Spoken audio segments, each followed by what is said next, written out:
Chers auditeurs, bonsoir et bienvenue pour cette nouvelle émission de Parole à notre évêque sur RCF Limousin.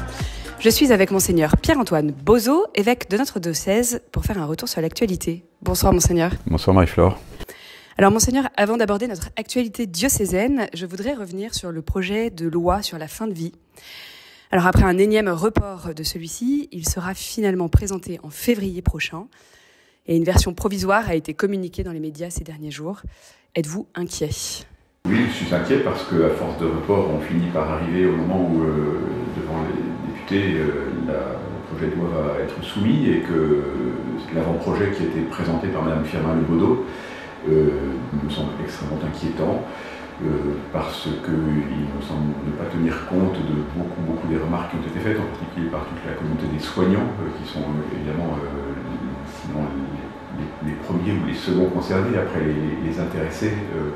Voilà. Et que donc ce projet ouvre vraiment la porte sans dire les mots, ce qui est très étonnant parce que les textes explicatifs disent qu'on ne dit pas le mot d'euthanasie mais c'est une exception d'euthanasie, qu'on ne dit pas le mot de suicide assisté mais que c'est un suicide assisté, qu'on fait intervenir dans le suicide assisté non seulement les soignants, médecins, infirmières, mais également les proches, les familles. Donc on va proposer aux gens des choses absolument insupportables, c'est-à-dire que quelqu'un, un membre de la famille, donne le médicament qui va faire mourir à quelqu'un de sa famille, ou qu'un médecin justement qui est fait pour soigner, on va lui demander d'arrêter la vie d'une personne, et que dans la même loi, ce qui était vraiment complètement contraire à ce que beaucoup ont préconisé, en particulier tous ceux qui s'occupent d'accompagner la fin de vie, les responsables des spécialistes de soins palliatifs, dans la même loi, on va traiter des soins palliatifs et du suicide assisté ou de l'exception d'euthanasie, de ce qu'on appelle de manière euphémisante l'aide active à mourir.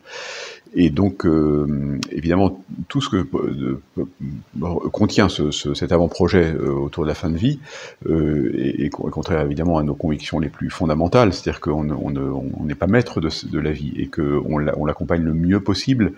Voilà. Et il me semble qu'à travers ça, vous voyez, il y a à la fois cet individualisme libéral complet qui fait qu'on est maître absolument de sa vie, donc je suis maître absolument de ma vie, et tant pis pour les autres qui se débrouillent comme ils peuvent face au choix que je fais de mettre fin à mes jours. Donc on est dans cet individualisme libéral qui est, c'est-à-dire la société de consommation qui touche la gestion même de sa propre vie, d'une part, et d'autre part, on envoie un signal extrêmement négatif aux plus vulnérables. C'est-à-dire que ceux qui coûtent cher, ceux qui demandent beaucoup de temps, parce que c'est très onéreux et chronophage de s'occuper d'une personne en fin de vie, on leur dit vous nous gênez, quoi. Donc si vous pouviez débarrasser un peu le plancher, ça nous arrangerait. Donc c'est quand même une fragilisation de la vie en commun considérable, en plus d'un changement de paradigme, d'une espèce de brèche dans quelque chose qui est pour l'instant un consensus complet, c'est que la loi n'autorise pas, sauf en cas de légitime défense, à tuer. Et là, c'est ce qu'on va faire avec cet avant-projet. Donc, il y a pour nous un enjeu très très grave.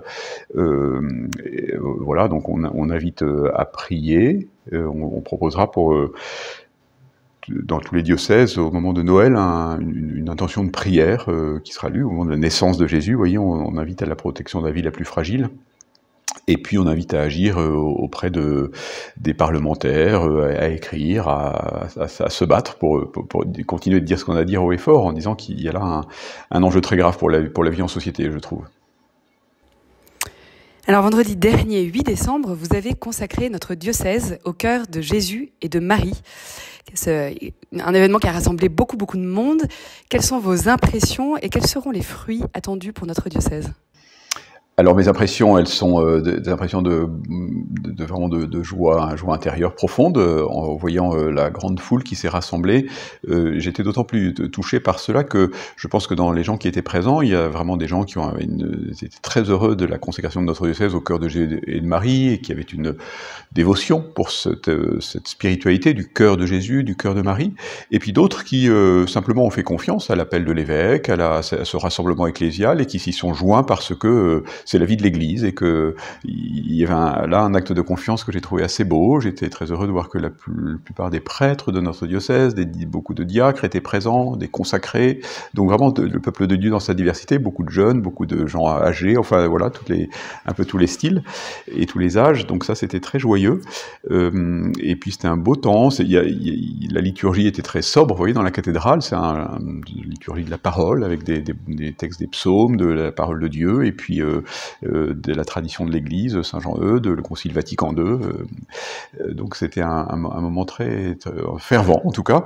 Ensuite, les fruits, je ne sais pas, ils sont cachés dans le cœur de Dieu simplement, et peut-être aussi que s'il y a un fruit visible, en tout cas moi j'en vois un immédiat, c'est que je crois qu'il y a un lien très fort entre l'amour du cœur de Jésus et de Marie et la dévotion eucharistique, et que au même moment qu'on consacrait le diocèse au cœur de Jésus et de Marie, s'ouvrait, alors c'est local, hein, c'est vraiment à Limoges, mais au Parvis des Clarisses, du jeudi 15h au vendredi 15h, 24 heures d'adoration eucharistique, y compris toute la nuit, avec des gens qui se relaient, et je crois que c'est une manière de s'approcher du cœur de Jésus, et vous voyez, du coup, ça veut dire que notre diocèse, par ce petit exemple, mais qui pour moi est de l'importance, vraiment ferait le choix de s'ancrer dans une amitié plus grande avec Jésus. Au fond, cette consécration du diocèse, ça veut dire que simplement Dieu est amour, et que nous voulons vivre de cet amour pleinement, et que nous voulons nous en approcher, comme nous y arrimer fortement.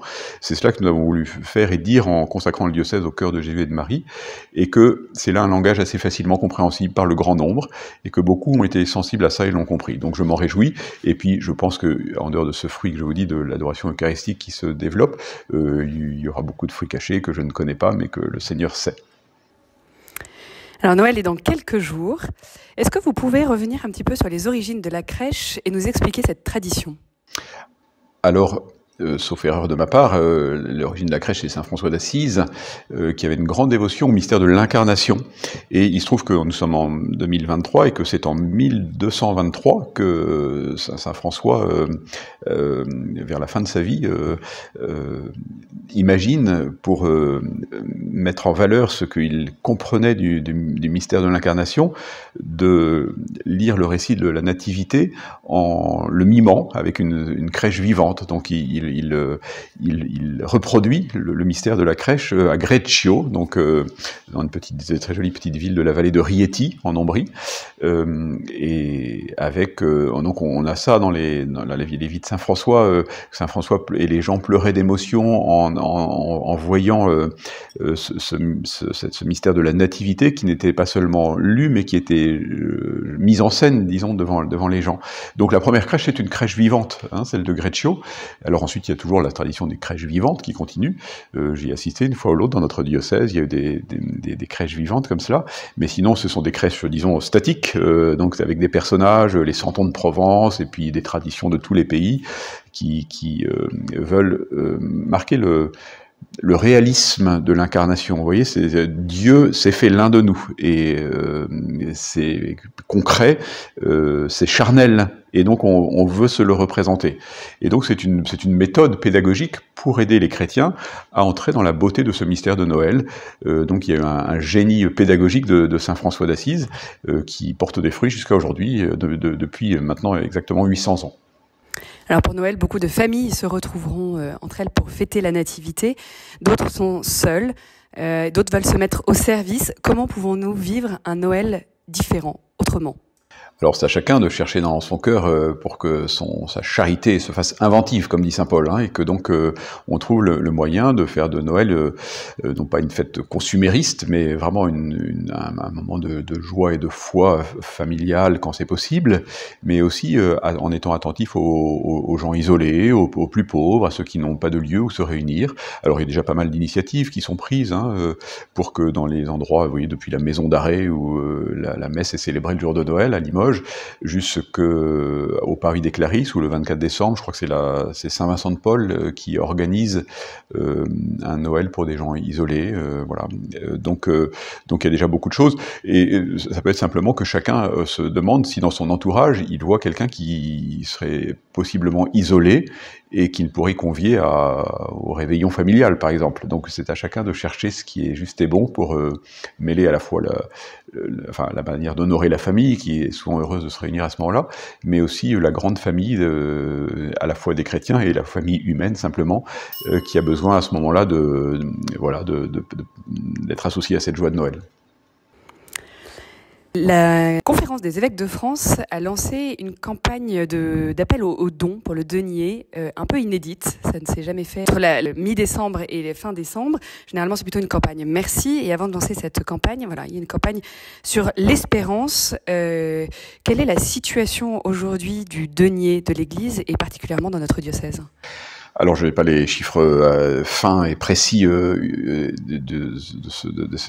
ces dernières semaines, mais nous sommes en grande difficulté parce que le nombre de nos donateurs baisse. Et voilà. Donc, ce qui est très très beau, c'est que beaucoup de gens sont extrêmement généreux, c'est que le don moyen augmente, c'est-à-dire qu'il y a moins de donateurs, mais des gens qui donnent davantage.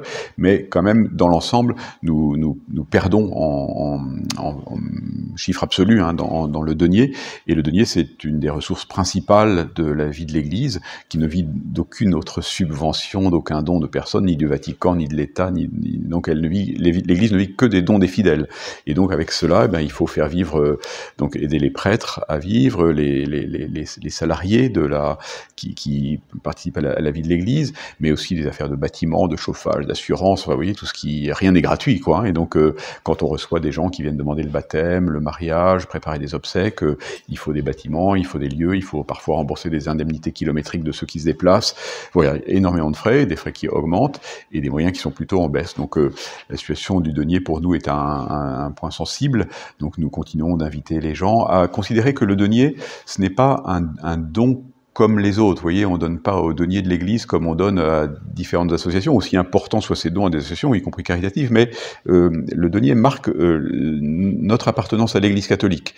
Et donc, c'est plus encore qu'une adhésion à une cotisation d'adhésion à une association, c'est vraiment la marque du fait que, voilà, de même que nous aidons notre famille à vivre, eh bien, nous aidons l'Église à vivre. Voilà. Donc, il y a là un enjeu important. Donc, je remercie beaucoup tous ceux qui sont généreux, mais vous voyez, le denier dans la tradition juive, c'est la dîme, c'est un dixième de ses revenus. Alors je n'impose à personne de donner un dixième de ses revenus, mais ça donne une idée, c'est que voilà, de l'obol de la veuve qui donne non pas de son superflu, mais de son nécessaire à des gros donateurs, mais qui sont très généreux. On a cet indice, vous voyez, que en tout cas, on prend de ce qui nous fait vivre pour faire vivre l'Église. Donc je remercie tous ceux qui permettent ça.